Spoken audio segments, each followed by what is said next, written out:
सोचिए आपको सप्लायर से 1000 मीटर फैब्रिक रिसीव हुआ, लेकिन इंस्पेक्शन के बाद पता चलता है कि इसमें कुछ फैब्रिक ए ग्रेड, कुछ बी ग्रेड और कुछ सी ग्रेड है। अब सवाल ये है, उडू में ये ग्रेडिंग कहाँ मेंटेन होगी? और अगर फैब्रिक सप्लायर से नहीं बल्कि आपकी अपनी वीविंग प्रोडक्शन से रिसीव हुआ है, तो उस केस में ग्रेडिंग कैसे मैनेज होगी? इस वीडियो में हम उडू 19 में एग्जैक्टली ये वर्कफ्लो समझेंगे। फैब्रिक रिसीव होगा, इंस्पेक्शन, ग्रेडिंग होगी और ग्रेड के हिसाब से स्टॉक को प्रॉपर लोकेशन में मूव किया जाएगा।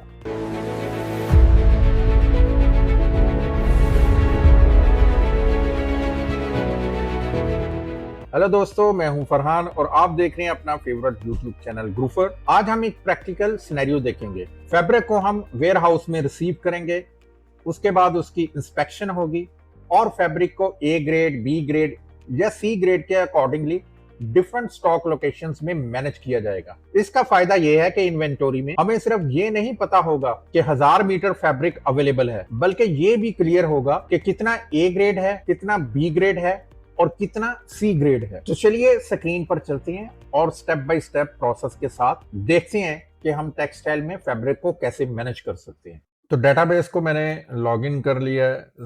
मैं परचेज एप्लीकेशन को ओपन कर लेता हूँ और सबसे पहले हम एक प्रोडक्ट क्रिएट कर लेते हैं। यहाँ पर तो मैं प्रोडक्ट ओपन करता हूँ, ग्रे फैब्रिक की हम प्रोडक्ट ओपन कर लेते हैं। तो मैं न्यू करता हूँ और यहाँ पर हम 40 और ये मेरे पास 80 और हमारे पास आ जाएगी 60 इंच। ये एक प्रोडक्ट है और इसके शुरू में मैं 100% कॉटन भी लिख देता हूँ। शुरू में लिख दें या बाद में लिख लें, चलें। ये प्रोडक्ट मैंने नेम यहाँ पर दे दिया है। सेल ये हम नहीं करेंगे, मैं इसको सेव कर देता हूँ और उसके बाद ट्रैक इन्वेंटोरी कर लेते हैं और ट्रैक इन्वेंटोरी के बाद बाई क्वांटिटी नहीं करेंगे, हम यहाँ पर लॉट एक्टिव करेंगे। ये बहुत इंपॉर्टेंट है। लॉट को एक्टिव कर दिया और इसके साथ ही मैं इसको मीटर कर देता हूँ। यहाँ पर मैंने मीटर कर दिया और इसको मैं सेव कर देता हूँ। तो अब सबसे पहले एक परचेज ऑर्डर क्रिएट कर लेते हैं। दो सोर्सेज हो सकते हैं, या तो अगर इन हाउस वीविंग है, प्रोडक्शन कर रहे हैं, तो फिर आप मैन्युफैक्चरिंग ऑर्डर क्रिएट कर सकते हैं, या फिर परचेज ऑर्डर के थ्रू भी हम इसको रिसीव कर सकते हैं। डायरेक्ट परचेज कर लेते हैं, तो मैं अभी इसको डायरेक्ट परचेज करता हूँ। वेंडर है जी ABC टेक्सटाइल सप्लायर, वेंडर आ गया है और उसके बाद प्रोडक्ट यहाँ पर ये मेरे पास प्रोडक्ट चाहिए 100% कॉटन 40-40 और 180 के साथ। अब यहाँ पर क्वांटिटी मेरे पास है जी 1000 मीटर मैंने क्वांटिटी ली है। यूनिट प्राइस हमारे पास 450 आ गई है। टोटल जो परचेज ऑर्डर है वो 4,50,000 का है। तो मैं इसको सेव करता हूँ और उसके बाद ये कंफर्म ऑर्डर कर देते हैं। अब ऑर्डर कंफर्म करने के बाद ये मेरे पास यहाँ पर रिसीविंग डॉक्यूमेंट एक जनरेट हो चुका है, जिसके अंदर 1000 क्वांटिटी आ रही है। अब इस स्टेप के ऊपर ये मेरे पास 1000 क्वांटिटी है, इनपुट मेरे पास रिसीव हो रहा है। सबसे पहले हम इसको रिसीव कर लेते हैं। ये हमारे पास रिसीव कैसे होगा? तो रिसीव करने के लिए यहाँ पर डिटेल के अंदर मुझे इसमें लॉट प्रोवाइड करनी है, क्योंकि लॉट इसके ऊपर एक्टिव है। तो हम एक इनिशियली इसकी लॉट यहाँ पर डिफाइन कर देते हैं। ये मेरे पास G3001, ये मैंने एक लॉट नंबर दे दिया है और उसके बाद मैं इसको सेव कर देता हूँ। सेव करने के बाद मैं इसको वैलिडेट कर देता हूँ। अब ये हमारे पास फर्स्ट स्टेप के अंदर जो ग्रे है उसको हमने रिसीव कर लिया है, फैक्ट्री के अंदर रिसीव कर लिया है। अब सेकंड स्टेप के अंदर इसकी इंस्पेक्शन होती है। अब इंस्पेक्शन के लिए मेरे पास ये नेक्स्ट ट्रांसफ़र का डॉक्यूमेंट है, तो मैं नेक्स्ट ट्रांसफ़र डॉक्यूमेंट को ओपन करता हूँ और यहाँ पर ओपन करने के बाद अब अगेन अगर मैं डिटेल पर क्लिक करता हूँ, तो ये मेरे पास यहाँ पर दो चीज़ें आ रही हैं। तो अब यहाँ पर मेरे पास 1000 मीटर टोटल मीटर यहाँ पर आ रहा है। अब यहाँ पर हम ने जो ए ग्रेड है और बी ग्रेड है और सी ग्रेड है, इन तीनों को हमने सेग्रीगेट करना है। इस लॉट के अंदर हमारे पास 1000 मीटर रिसीव हुआ था, लेकिन बी और सी को हम कैसे मैनेज करें?